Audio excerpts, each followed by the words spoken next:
வணக்கம். நம்ம மேத்ஈசி அகாடமியில வர்ற மே 1ஆம் தேதியில இருந்து 4ஆம் தேதி வரை பிஜிடிஆர்பி பிசிக்ஸ்க்கான ஒரு ஆன்லைன் ஃப்ரீ வெபினார் நம்ம கண்டக்ட் பண்றோம். இங்க உங்களுக்கு 4 டிஃப்ரெண்ட் கான்செப்ட்ஸ் எடுத்து அதை இன்டெப்தா நம்ம டீச் பண்ண போறோம். ஸோ இந்த வெபினார்ல நீங்க ஜாயின் பண்ணணும்னு விரும்புனீங்க அப்படின்னா கீழே டிஸ்கிரிப்ஷன்ல இருக்க வாட்ஸ்அப் குரூப்க்கான லிங்கை கிளிக் பண்ணி அதில் ஜாயின் பண்ணிக்கோங்க. வெபினாருக்கான லிங்க் எல்லாமே அந்த குரூப்ல தான் உங்களுக்கு நம்ம ஷேர் பண்றோம். தேங்க்யூ. வணக்கம் அண்ட் வெல்கம் டு மேத்ஈசி அகாடமி. இந்த வீடியோவில் தெர்மோடைனமிக்ஸ் அப்படிங்கிற யூனிட்ல இருக்கக்கூடிய தெர்மோடைனமிக்கல் ப்ராசஸஸ் என்னென்ன ப்ராசஸ் இருக்குது அப்படிங்கிறத பற்றி பார்ப்போம். இந்த தெர்மோடைனமிக்கல் ப்ராசஸை எதை பேஸ் பண்ணி நம்ம கிளாஸிஃபை பண்ணுறோம் அப்படின்னா தெர்மோடைனமிக்கல் வேரியபிள்ஸை பேஸ் பண்ணி தான் கிளாஸிஃபை பண்ணுறோம்.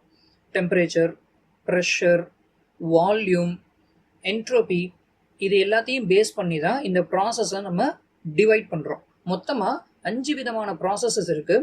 அதில் ஃபஸ்ட்டு ப்ராசஸுக்கு பேர் ஐசோதெர்மல் அப்படின்னு சொல்லுவோம். ஐசோ அப்படின்னா கான்ஸ்டன்ட் அப்படின்னு அர்த்தம், தெர்மல் டெம்பரேச்சர்.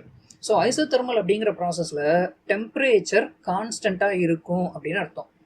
அடுத்தது அடியபேட்டிக் ப்ராசஸ் அப்படின்னா சிஸ்டத்துக்கு சப்ளை பண்ணக்கூடிய ஹீட்டு இது கான்ஸ்டண்ட்டாக மெயின்டைன் ஆச்சுன்னா அதை நம்ம அடியபேட்டிக் ப்ராசஸ் அப்படின்னு சொல்கிறோம்.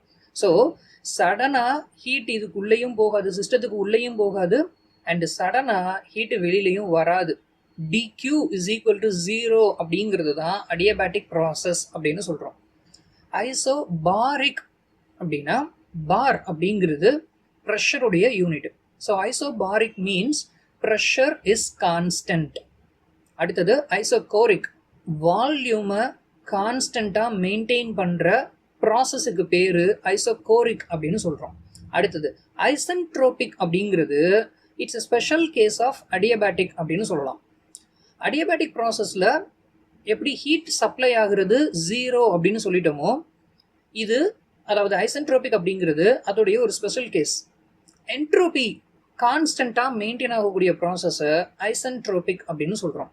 இது போக இன்னும் ஒரு ப்ராசஸ் இருக்குது, அதுக்கு பேர் சைக்ளிக் ப்ராசஸ் அப்படின்னு சொல்லுவோம். இந்த சைக்ளிக் ப்ராசஸில் நம்ம கொடுக்கக்கூடிய மொத்த எனர்ஜியுமே, மொத்த ஹீட் எனர்ஜியுமே ஒர்க்காக கன்வெர்ட் ஆச்சு அப்படின்னா அதை தான் நம்ம சைக்ளிக் ப்ராசஸ் அப்படின்னு சொல்கிறோம். மீன்ஸ் ஒரு சிஸ்டம் எந்த இடத்துல இருந்து ஸ்டார்ட் ஆகுதோ திரும்ப அதே பாயிண்ட்டுக்கு வந்து சேர்ந்துருச்சுன்னா, இனிஷியலாக என்ன ப்ரெஷர், வால்யூம், டெம்பரேச்சரில் இருந்ததோ ஃபைனலாக ஒரு சைக்கிள் முடிஞ்சதுக்கு அப்புறமும் அதே ப்ரெஷர், வால்யூம், டெம்பரேச்சருக்கே வந்து சேர்ந்துருச்சுன்னா இதை நம்ம சைக்ளிக் ப்ராசஸ் அப்படின்னு சொல்லலாம். இங்கே இன்டர்னல் எனர்ஜியில் எந்த விதமான சேஞ்சும் இல்லை. அதனால ஃபர்ஸ்ட் லா ஆஃப் தெர்மோடைனமிக்ஸ் படி கொடுத்த மொத்த எனர்ஜியும் ஒர்க்காக கன்வெர்ட் ஆகிற ப்ராசஸுக்கு பேர் சைக்ளிக் ப்ராசஸ் அப்படின்னு சொல்லுவோம். இந்த பர்டிகுலர் வீடியோ உங்களுக்கு ஹெல்ப்ஃபுல்லாக இருந்திருக்கும் அப்படின்னு நம்புகிறோம். Thank you for watching this video.